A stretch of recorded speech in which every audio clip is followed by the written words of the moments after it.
We will jump over to the PowerPoint and we'll kick it over to Salma and let her take it away.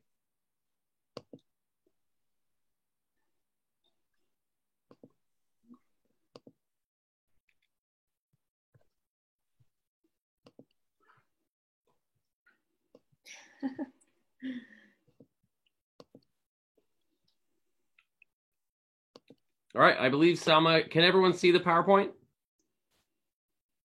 Yeah. Okay. Please go ahead. So Salma Perez is a national assistant coach. She's from Cal South. We've crossed paths a few times, but she actually was up here in Idaho a couple years ago when I believe we hosted regionals. We've hosted a few times, so it's difficult to say exactly the year that she was up here, but she came up as one of the mentors and was just helping give some feedback to referees here locally as part of the regional staff. She's had the opportunity to work in the NWSL Women's Professional League, as well as last year she was selected as part of the crew for the Women's Division I NCAA final. So she's had some opportunities to definitely perform at the highest level, both personally and professionally. And so I think her input and just story and some information she can offer us is definitely valuable as we all try to strive for whatever that next level is, whether it's NWSL, whether it's just making it to college matches and taking a step to the NCAA. But I think her input and information is valuable. The agenda for tonight. So Salma's going to give a little information just about her story and kind of where she's come from and how she's gotten to where she's at. And then we'll transition into kind of the three topics for the night, being the nutrition aspect, building a fitness kind of way of life and mindset, and then going into some recommendations and different options for some training. So without further ado, I'm sure there are far more accolades outside of your time spent as teaching, a fantastic mom, all sorts of other things that I could keep mentioning. But please, Salma, take it away and offer them some feedback and information into what got you where you are today. Thank you. That first picture always cracks me up. We had a little competition or caption this game and got some pretty pretty good ones. But thank you for having me. My name is Salma Perez. As far as my referee story, I mean, I started reffing a very long time ago. I was still a player. I started in AYSO, and we took the referee course. I think I was maybe 10 or 11. And one of our coaches, she was really into community service. So it was a way for us not just to learn the rules of the game or the laws of the game, but also to give back. And that's how I started. And then maybe you guys can relate. As you get old, as I got older and got into high school, it became my first job, and a way to make money on the weekends. But then it transitioned into the next phase of staying part of the game once you retire the boots from as a player, and that's basically where my story led. I stayed in the game by reffing, and for a very, very long time, I used reffing as a way to stay active. And that was my fitness, so to speak. And I used it as my training or exercise when I should have been training to do the games that I wanted to do. And so I know Jason really wants to emphasize the fitness aspect of it. And I didn't realize how important it was until I was in college and I went to my first regionals and I couldn't keep up with the 13-year-olds. Like I was winded, and you're at regionals and you want to make a good impression.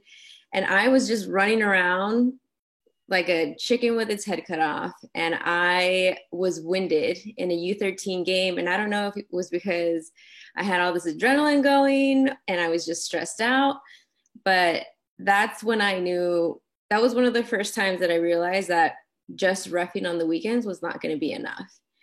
Um, but then fast forward to the next year, I did a little bit better with my fitness. I did Insanity, which is one of the home workout videos. And I didn't quite finish the program, but I did it just enough to like give me that edge, and to feel better about my fitness. So then the following regionals that I went to, it was a little bit better, performed better and got higher games and some playoff games.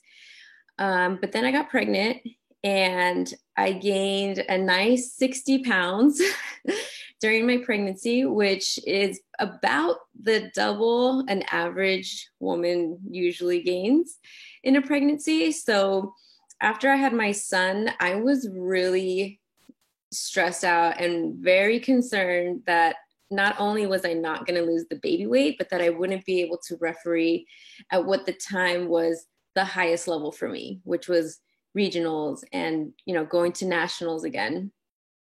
So I really focused not just on my fitness, but on my nutrition, because for two reasons. I wanted to get back on the field and lose the baby weight, but also I was the main source of nutrition to a new life. And so I really needed to take nutrition seriously as well.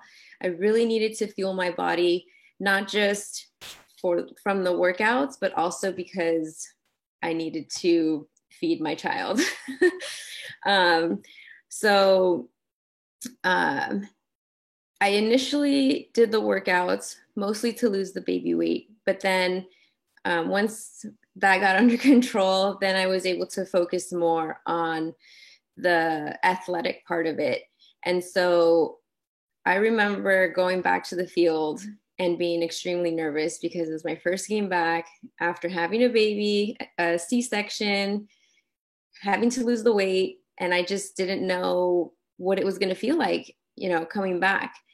And so luckily I had done enough where I was able to run, I think it was like a U18 boys line. And I felt great. And so it was a great relief, but it was also motivation to continue with my fitness. And knowing that I was in better shape than before I had my son was also motivation, because I knew I could keep up with the faster players.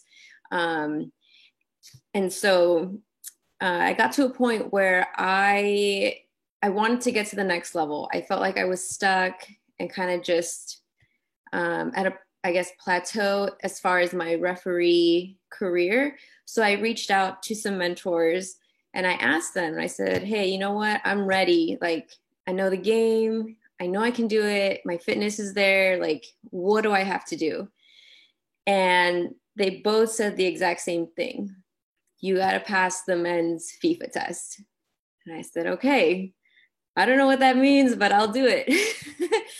And so figured out what it was that the FIFA test, what the requirements were. I increased my fitness. I shouldn't say increased. I tailored my fitness to help me prepare for the fitness test. And so when I had the opportunity to run that test, not only would I didn't want to just feel like I could pass it. I wanted to feel comfortable when I passed it, because it's a difficult test and you don't want to just barely pass it, because if the weather is bad, or if you're not 100%, like, you don't want to be like on the edge. Like, you want to be able to feel confident that you're going to go in there and you're going to pass it regardless of the conditions. And so when I had my chance, I took it. I had to drive a little ways away because it wasn't exactly offered in my area at the time. So I drove a ways out because that's how important it was to me. I drove 4 hours to run this test that I had trained for, to get to the next level. And so by passing that test, so many doors opened for me, because after taking the test, I went to an event where the right person saw me at the right time. They asked me questions, and the first thing was, have you passed the men's fitness test? And I could say yes. And from that point on, like, seriously, my career just completely changed its course. So once I got in my foot in the door, I was then invited to the training tier of the pro development group, which then I was able to, based on performance, I was able to advance into, the actual training group, not just the development group, not just the training tier. And again, once you're in the group, like, the first thing is, like, your fitness is, like, number one. Besides, next to knowing the laws of the game, fitness is right up there. So yeah, that's kind of how my career has developed over the years. But I've definitely come across some hurdles, as most of you probably have experienced. But if it's something that you're really, really passionate about or driven, you're going to see it as more like a detour, not really, the dead end, and figure out a way how to adjust, what to do next, and try to go do the next thing.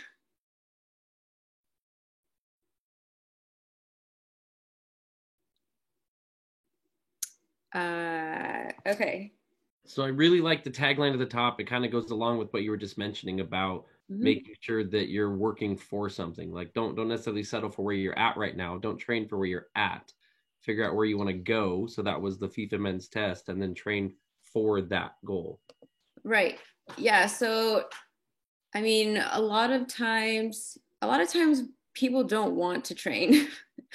They don't want to either put in the time, or, it's difficult to stay disciplined. I don't like to say, because people say, oh, how do you stay motivated? Well, it's like, I'm not motivated every single day, but I know what my goals are. And in order to achieve those goals, I got to put in the work. And so in the mornings when the alarm goes off, because I like to get my workout done before the day, or it's the first thing that I like to do before the day gets started. Because once the 6-year-old is up, it's like, okay, got to get him to school and get him ready. But right now, thanks to COVID, like, he's only in school for a couple of hours, and then I got to go back and pick him up. So I like to get my workout done first thing in the morning. So when the alarm goes off, and right now that it's getting colder, I mean, I know I live in Southern California, but less than 60 for me is really cold. I have to remember what my goals are and why I am doing the things that I do. Why am I trying to eat healthier?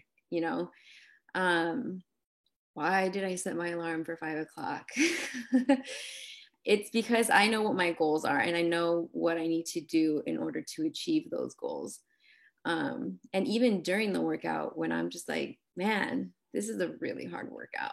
Like, I could just close out this video, go get my breakfast, go about my day, and nobody would really know until the fitness test comes around, and then I'm not ready, or I'm at a game that needs me to be not just physically there, but mentally there. Like, during those workouts, during the times where I'm not motivated, I have to remember what my goals are. And a lot of times I'm telling myself, like, FIFA test, World Cup, whatever it is that's going to get me to finish the set or to push harder, like, that's going to be the first thing that I go to, because I'll tell you right now, I am not always motivated to do the workout, to do the work. But yeah, just keeping that in the forefront when you're really not motivated, that's when your discipline's going to kick in. So I'm sure that everyone would probably raise their hand if we were in a room here and asked this question, but how many people have ever had a day where you knew you were supposed to go do a workout and you really didn't want to, whether it was first thing in the morning, whether it was after work, but you decided to go anyway, and then halfway through the workout or even after the workout was done, you feel so good and you're so happy that you went and did it, but it's that mental hurdle of just, just getting out of bed when the alarm goes off or turning off your route home and going to the gym. It's that mental barrier. If you get through it, you're going to enjoy it. You're going to feel good when you get it done, but it's that mental hurdle of just executing and getting there. I actually was just mentioning something similar to that today. Sometimes you just have to embrace the suck. you know it's it's going to be painful. It's not necessarily going to be enjoyable. You're going to be miserable half the time, but once you accept that and it, embrace it, and then like you said, once you finish and complete the workout, you're going to feel so much better, and it's going to get you closer to where you want to be.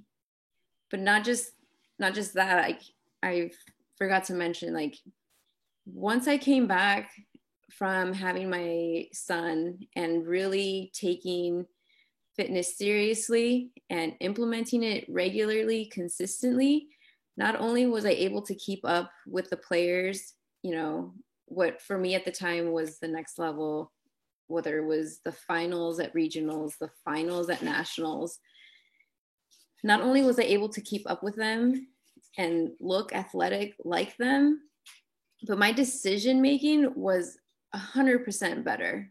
Because when you're tired and fatigued, that's like the first thing to go. Your brain gets foggy. You're just worried about catching your breath. You're not making the decisions, the critical decisions that could decide the game. And so once I took my fitness seriously, my decision making became a lot clearer, and I could make decisions from the first minute to the 90th plus minute and overtime if needed. So that was also a very big motivational factor, knowing that my decision making was going to be a lot better if I continue with my fitness.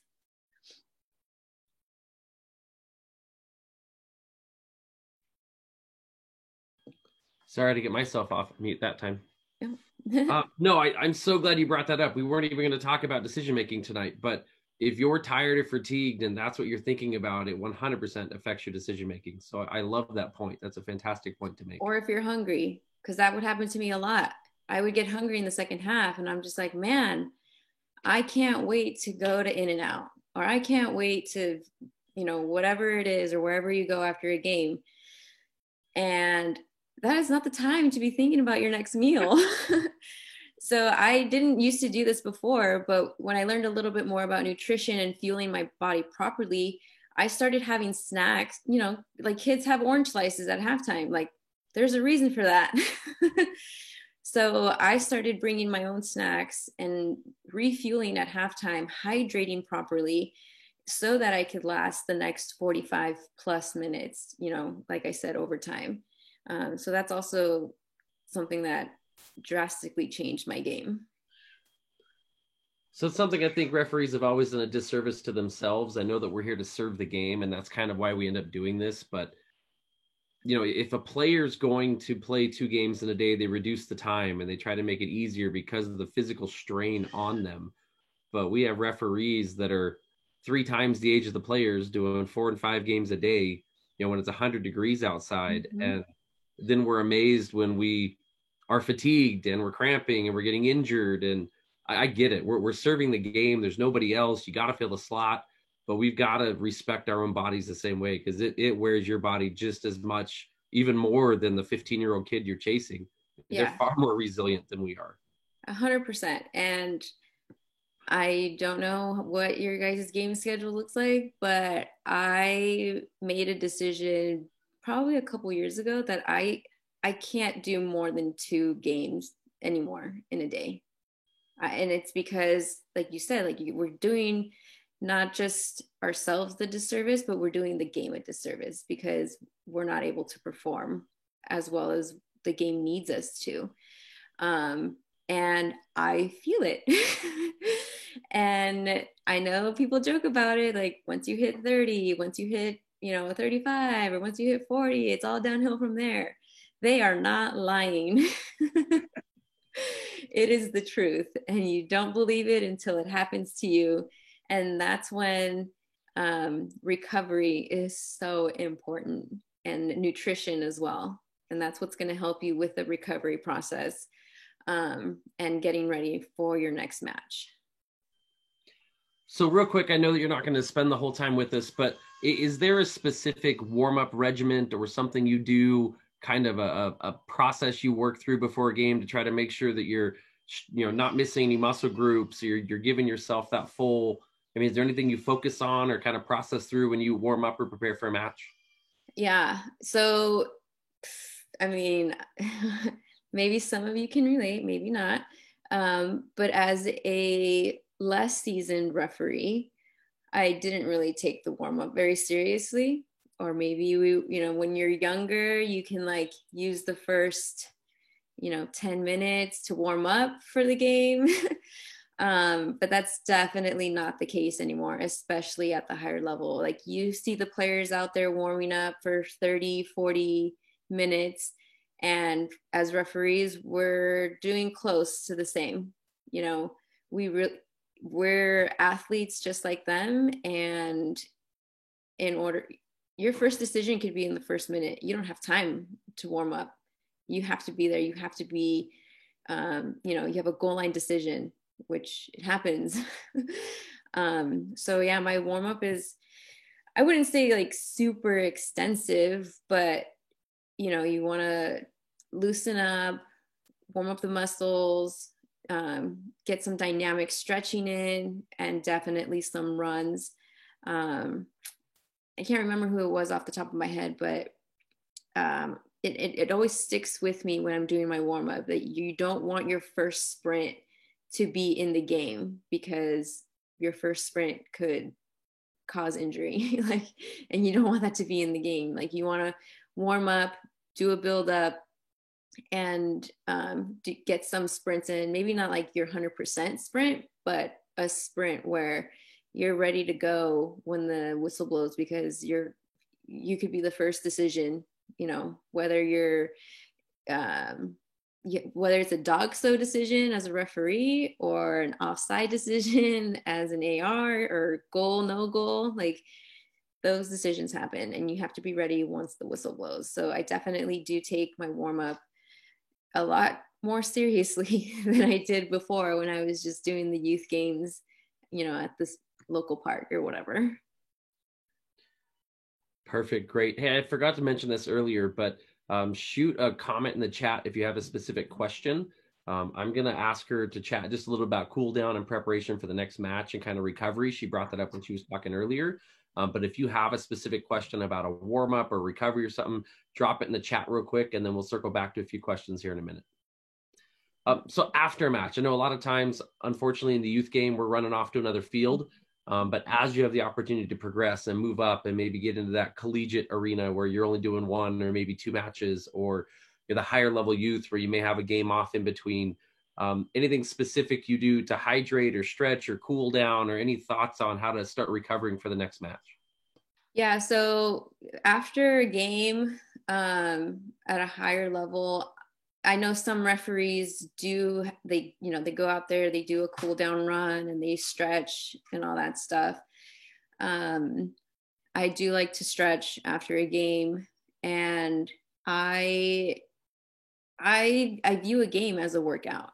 And so I will have either some protein after, some, banana, electrolytes to hydrate, water for sure.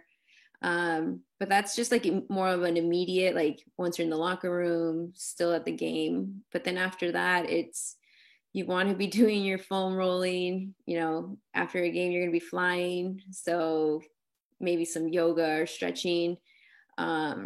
I like to do the compression pants.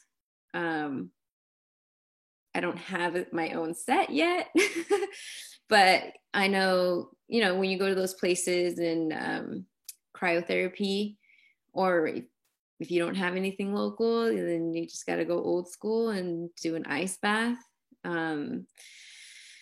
It's like I said, sometimes you just have to embrace the suck, because it's going to be better afterwards, and you just gotta go for it. Ice baths for sure have helped a lot. Like I said, once you hit a certain age, it's not the same. It's just not the same. You haven't lived until you've had an ice bath. It is an experience the first time. Yeah. Or the 50th time. I don't think it ever gets easy. It doesn't. It doesn't. Or also like Epsom salt baths, hot or cold, depending on what you're recovering, or what part of, I guess, in your training routine you're at. Are there certain, so obviously, key in a little bit on assistant referee for a second, because that's what you do. So movement in a match is a little different for an assistant referee, as opposed to a little more gradual acceleration, gradual deceleration. They do more mileage, but it isn't necessarily at the same intensity as an assistant referee. Mm-hmm. So are there different, maybe even some of your training from pro? I mean, do they advise different stretches or targeting different muscle groups in your stretching because they may have been worked differently as an assistant referee as opposed to a referee, or is it all kind of same across the board? I mean, it's funny, well, not funny, but a lot of the times when we want, like, for example, when we warm up for a match, like the referees will start, doing the same things, easy jog to warm up, some dynamic stretching. But then eventually they're like, all right, you guys go get ready for whatever it is, however you need to prepare your body. And I'm going to do what I need to do to prepare my body. Because like you said, we do have different movements. So some of our like warm-ups or exercises are more of like a reaction, agility, like quick feet, explosiveness. So I know I have some friends that keep trying to convince me to do different workouts or different exercises, but I'm like, my body doesn't need that. It sounds nice and dandy, but my body doesn't need that. What my body needs, I need to do HIIT workouts. I need like explosive, what's going to help increase my sprint time.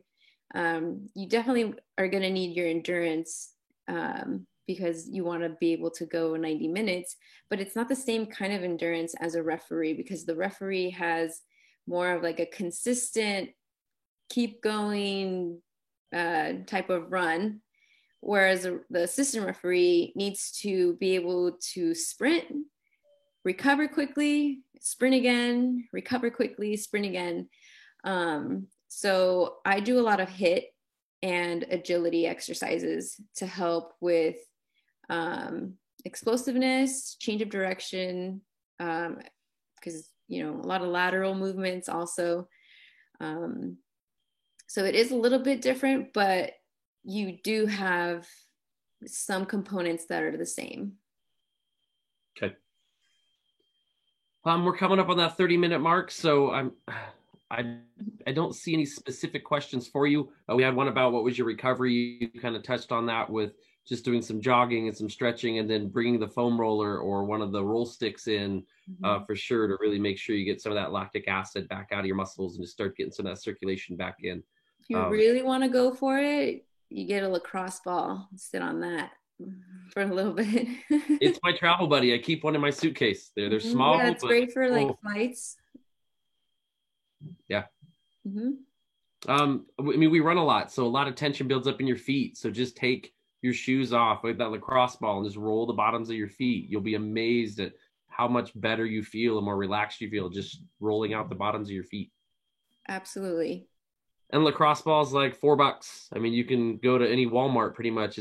It's becoming more popular sport, so you can find them about anywhere. But Tennis balls are a little soft. You can't push as hard on them. Lacrosse ball is definitely the way to go. Yeah, for sure. Any other specific questions for Salma? You can go ahead and take yourself off mute if you'd like and just speak up, or you can jump in the chat. I've got the chat window open here as well. We do have some more material that we're going to go through just to give you some more specific ideas for fitness and training and things like that. But while we have her with us, I want to make sure that anyone has the opportunity to engage. So if you'd like to take yourself off chat and speak up, feel free.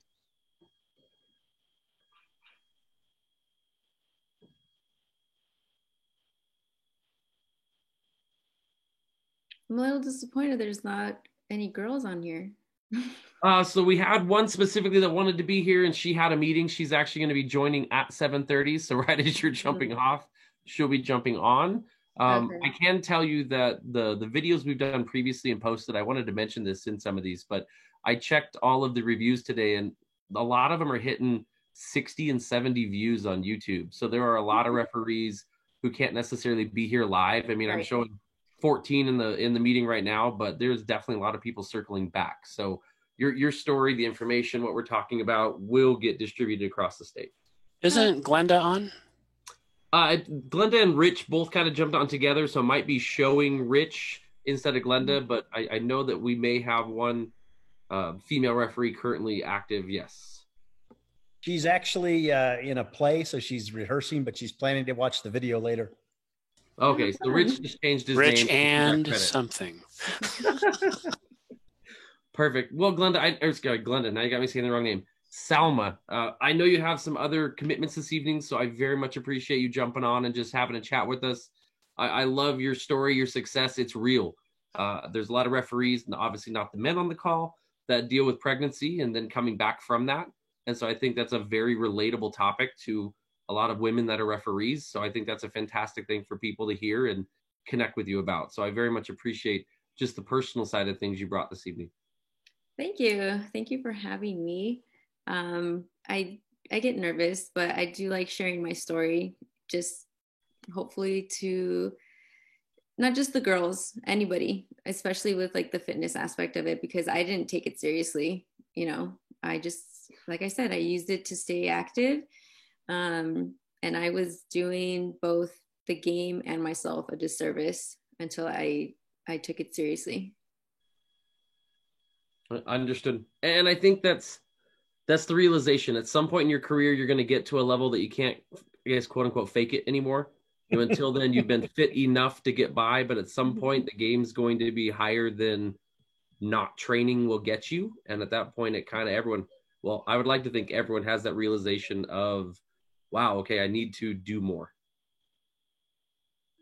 Do you still enjoy the occasional double-double? Oh, all the time. Okay. All the time.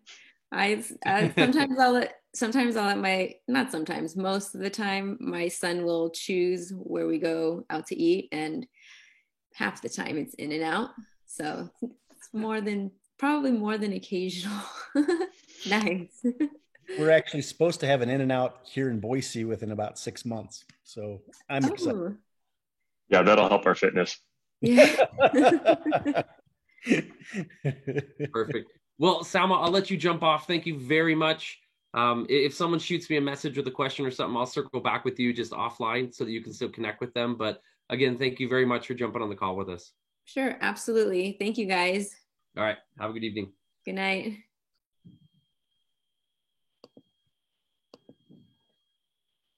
So the one thing she didn't necessarily mention that I just want to cover briefly is the bottom bullet point on your screen, accountability partner. So if you're someone who is kind of what I mentioned earlier, where sometimes you have those mental hurdles about getting to the gym or getting there, once you're there, you're going to enjoy it. You're going to get something out of it. But it's just those days that you just can't get over that hurdle, whether it's kids, life, work, whatever. Having someone who's either going to meet you there or going to know that you didn't go. And if just that little guilt trip that either you give yourself or someone's going to know, if that gets you there, that's a win. And likewise, you can do the same for them. So just simply having someone, even if, time frames don't line up for you to work out together, but it's someone you're going to check in with. It's someone who's going to call you out if you're not there. It can just help you on those days that you're having a mental struggle and it's not a good day. So having an accountability partner can totally, it can be your wife, it can be your kids, it can be whoever. If you have a teenage child who's wanting to play sports as well, and they're going to get up and work out with you in the morning, you can call them out on the days they don't want to get up and vice versa. But just having someone that you can train with will help you exponentially stay on course and stay consistent. This was a few more things that she was going to bring up, but before and after pictures. So even though she was slender and fit prior to taking training personally, there's a definite difference between someone who's actively training on the right and someone who's just a naturally fit, slender individual. So she just wanted to show the visual. I was behind on clicking the slides. I was listening to her, so I apologize for that. But she wanted to show the visual between someone who is actively training to be where they want to be and someone who isn't unfit, but just not necessarily taking it to that next level. So being fit's a lifestyle, not just a training program. So I don't know how many people have read about this, but it can take upwards of 18 months for you to create an actual habit. So going to the gym for just the month of January, like everyone else when they make their New Year's resolution, that's fantastic. But if you're not still doing it in June, then it really wasn't a habit. It really wasn't a commitment. So finding a program that you can actually be consistent with and stick with is key. Going hard and jumping off the deep end doesn't get you long-term results, doesn't get you really where you want to be. So be careful jumping off the deep end and going full bore, because it'll be very difficult. Being more reasonable and finding a system that's practical for you will get you, as it says here, the long-term success that you're really looking for. The other big mistake I think a lot of people make is they don't give enough credit to nutrition. So people think that if I work out, I can eat as much as I want, or I can have that extra beer, drink as much as I want, or whatever. That's not the case. It's actually more about nutrition than it is about working out. Working out is good. It's going to help you burn the calories. It's going to help you, speed up your sprint speed or get the conditioning that you want, the endurance that you want. But ultimately, more of the equation is nutrition than is actually working out and fitness. So being more committed to nutrition and being more aware of that is ultimately what's really going to get you there. There's a reason I put this topic now as opposed to after we start the spring season in February or March. And it's not because Thanksgiving and Christmas are in the next 45 days. But over the winter, we're not as active. We're traditionally indoors more. People aren't as active in Idaho as opposed to Southern California, where people can still get outside. So chances are that everyone puts on a few extra pounds that we're not happy with, or we're not as fit as we'd like to be coming out of winter is just a fact of life. So something that you can think about when thinking about, even if it's just 2 or 3 pounds you want to get off before the season, or maybe you're setting some goals for yourself where you want to drop 15, 20 pounds. I want to be a regional referee and I need to be more fit. So this is a goal of mine. To be perfectly honest, weight loss is a simple math equation. So some of you have already heard this before. It may sound a little redundant, but the more I talk to people about this, the fewer I think have really grasped this concept. So can anyone unmute themselves and tell me what a resting metabolic rate is?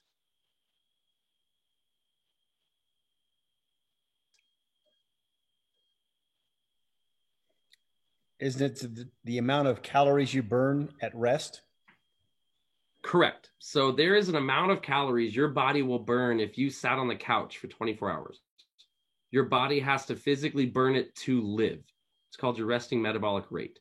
And it is dependent on your size and weight, your height, weight, things like that. But for the most part, most average sized adults is going to be somewhere between 2,000 and 2,500 calories. So if you eat more than that and you have an excess, a caloric excess, that's when you put weight on. Vice versa, if you have a caloric deficit, your body will naturally be burning fat because it needs to burn more than you're actually taking in order to survive. So if you know your resting metabolic rate is 2,500 calories and you only take in 2,000, you have a 500 calorie deficit. 3,300 calories equals 1 pound. So if you're looking for long-term goals between now and the spring season, that's 90 days. if you do a simple calculation and remove 300 calories from your diet, every 10 days you will lose a pound, which means between now and ever working out. Now, if you add in a workout, you can increase those numbers, or if you make the caloric deficit bigger, you can improve those numbers. But you don't have to kill yourself 7 days a week to stay fit and get in shape. It will improve it. It will help. I definitely recommend it, but it's not something you have to do. Download a food tracking app and put it on your phone. They're free. It is a very eye-opening experience. Even if you don't eat horribly, there's a lot of food that you think is good for you that is really high in caloric intake. So it will make you just start thinking differently about your nutrition.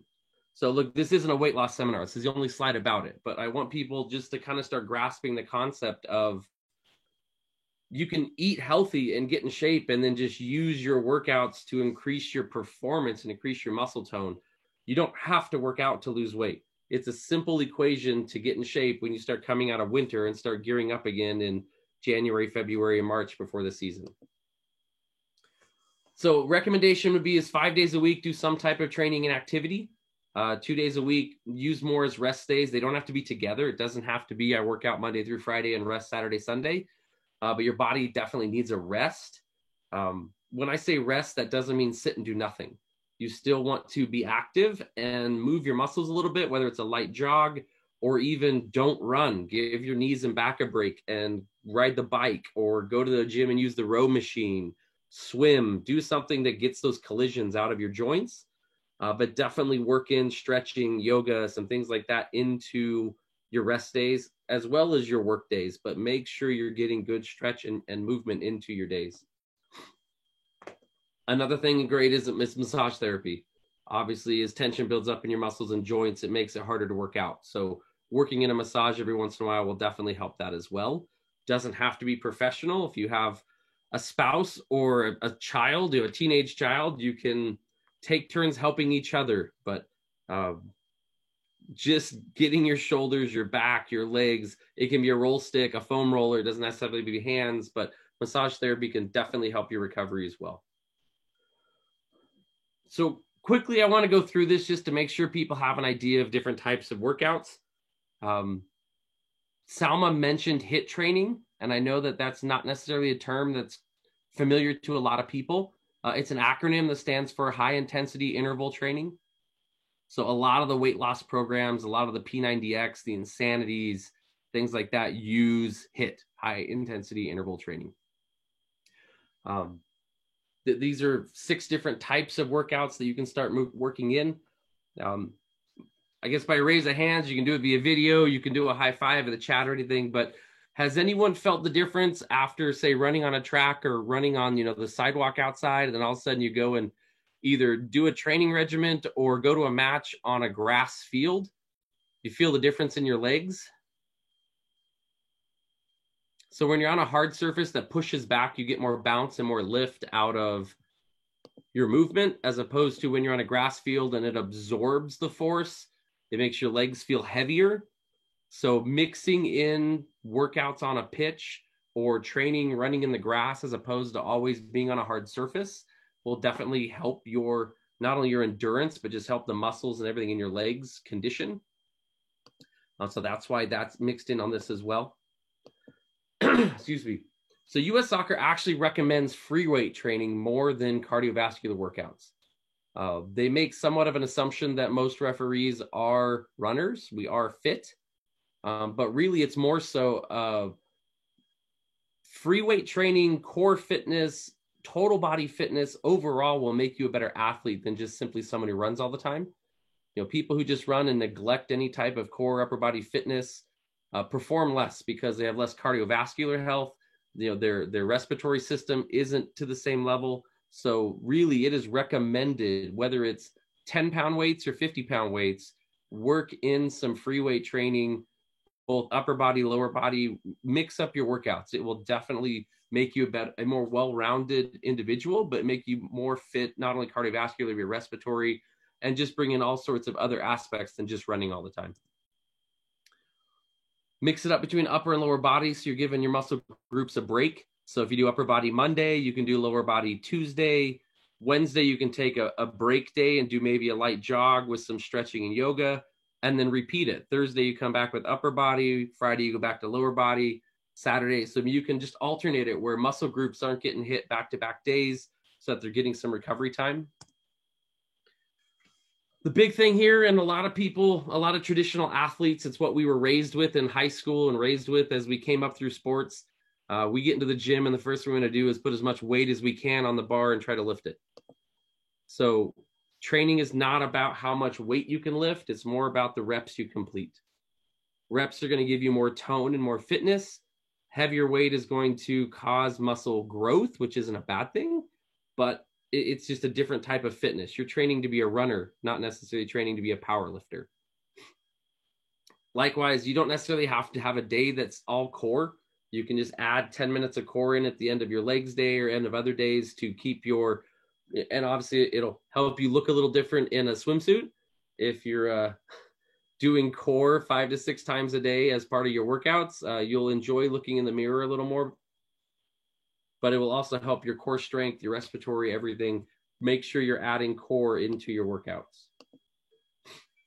So here's a few different types of workouts just to make sure you kind of have an understanding of what the different ones are that we were mentioning. So a HIIT workout, high intensity interval training. The whole point of this is, you can see in the red, is to get your heart rate up and to sweat. So if you ever look at a workout and you're not sure what they're telling you to do, go on YouTube. If you type it in, if you Google it, there are videos out there where fitness people show you how to do pretty much any type of rep, any type of workout, any type of interval. You can watch somebody do it real quick, and then you'll understand what you're supposed to be doing in that.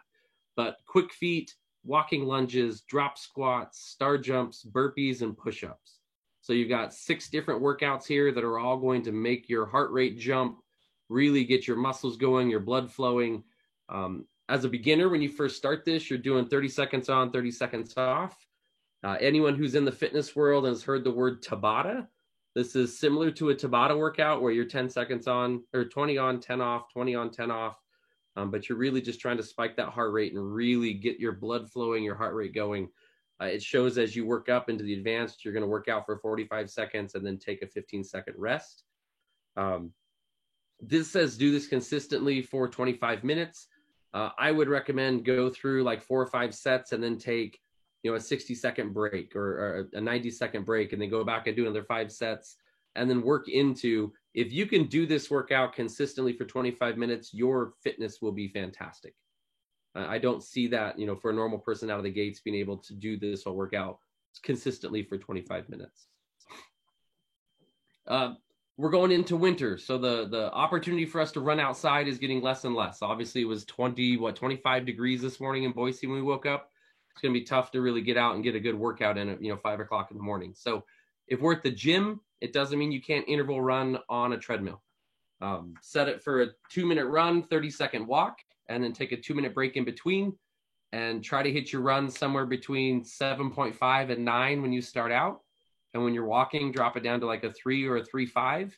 And then as you've done that for a few weeks and you start getting your fitness in order, you start feeling better, your heart rate's not pounding as hard, you're not losing your breath, you can start bumping your runs up to more of 9 to 10 minutes or 10 miles per hour.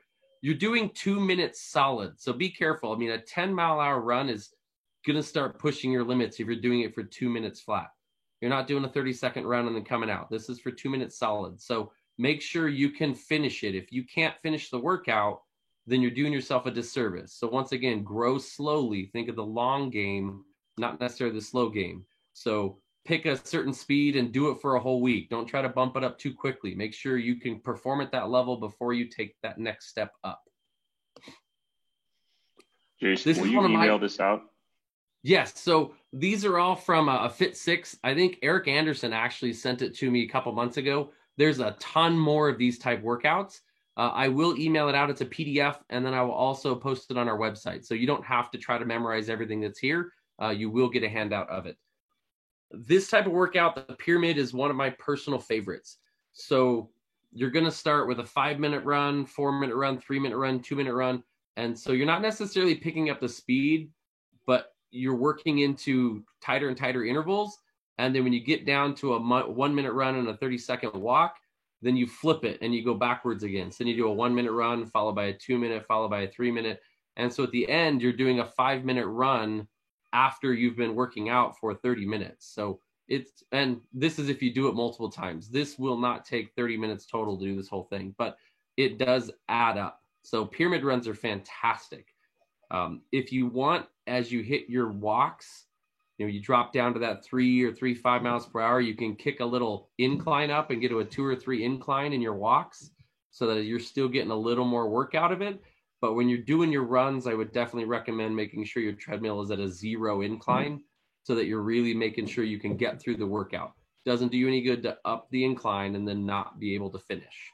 So pyramid workouts are one of my personal favorites. I love pyramid workouts. Here's an example of a pitch workout.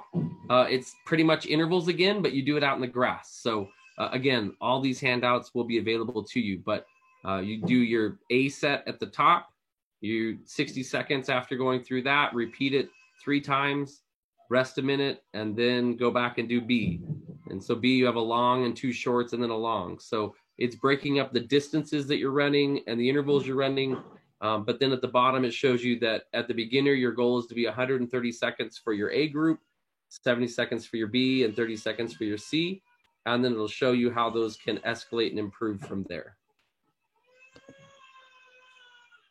Other resources. So I know I'm kind of flying through this just because the workouts or the handouts will be available to you, but I kind of wanted to give you a little example of what different types of workouts are.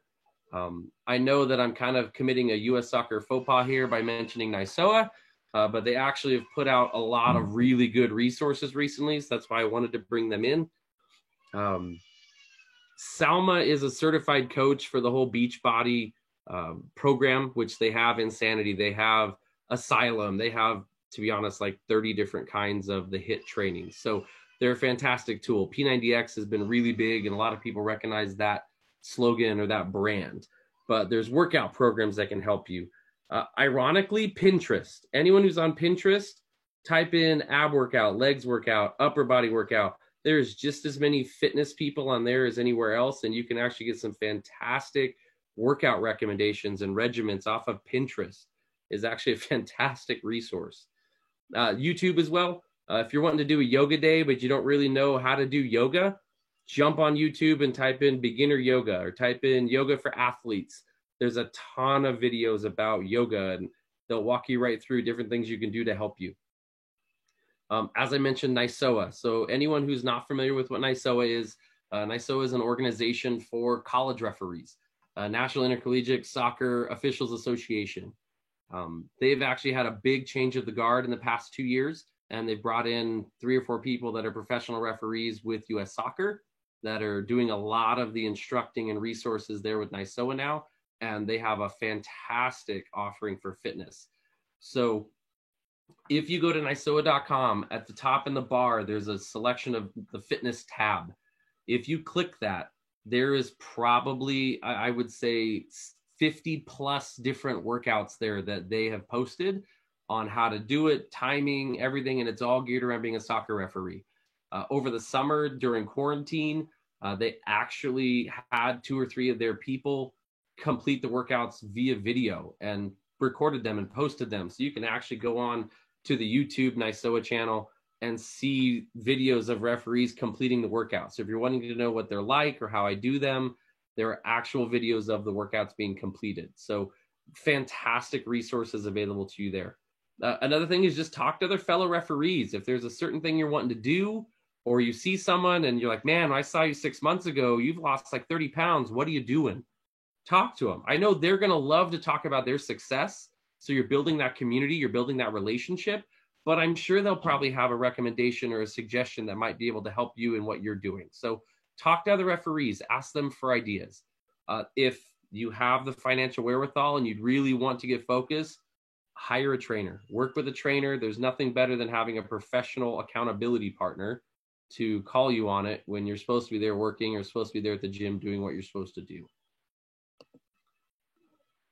In the end, these are the 4 bullets that we really wanted you, in talking with Salma, our goal for the takeaway on this was train for where you want to be, not where you are. So if your goal is to be a college referee, if your goal is to get a state cup final, if your goal is to be a college referee, find out from somebody what that level is and what you need to do to get there.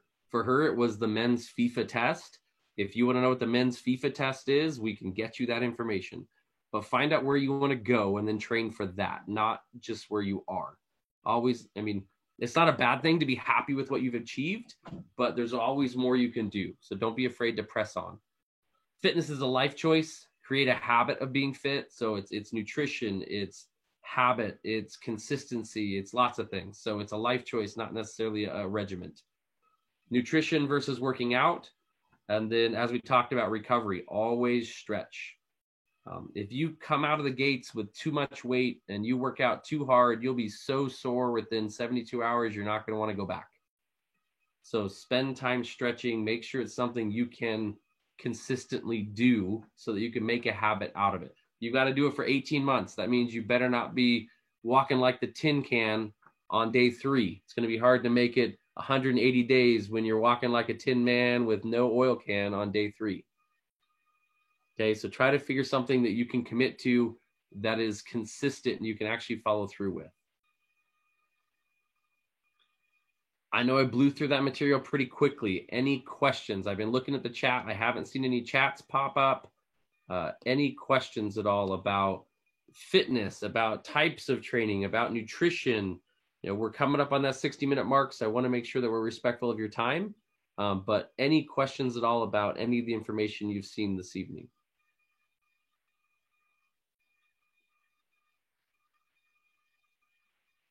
I know I've put this out there before to other people as well, but I am more than happy to talk or help any of you, talk with or help any of you guys.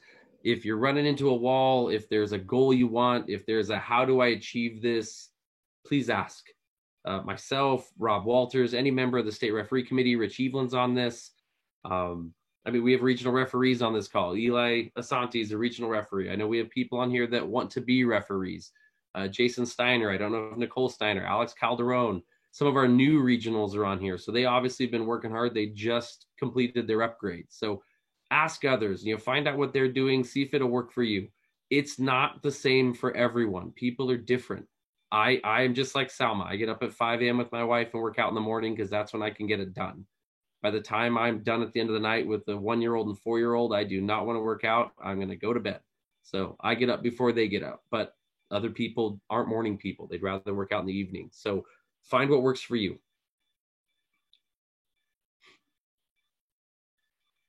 I don't see any questions. No one's jumping off mute, so I don't want to hold people here. I will say a quick shout out thank you to Eric Anderson for sending me that Fit 6 stuff over the summer, because that handout I will circulate to everyone. Those Fit 6 workouts were really cool. So I'll get that posted tomorrow. A link will go out with this video as well. Seeing some new faces on the call of some referees that I haven't seen this year based on COVID. I'm great to see you guys. Mitch Littleton. Hey, good to see you, my friend. Roger, I think I saw Sam Knighton on here. So we got Eastern Idaho. I think, Roger, that's a fake background, but I'm sure it looks pretty close to what Pocatello looks like right now.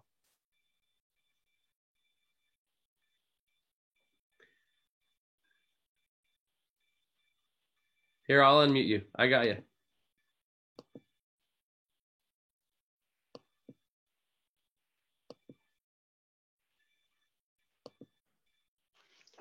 Maybe Wi-Fi sucks out in the wilderness. Yeah, possibly. I'm sure Pocatello looks very similar to that snow. So stay safe this winter. Please stay healthy. If you have questions about training, have questions about anything, what Salma said that she would jump on an email or a different call offline if we needed to with people, if you have questions or need support. So don't think there aren't resources available to you. Please reach out and ask. All right, guys, thank you for your time. We're at 60 minutes, so I will let you go. I hope this was helpful. Okay, you can hear me now. Hey, there you go, Roger. Yes, sir.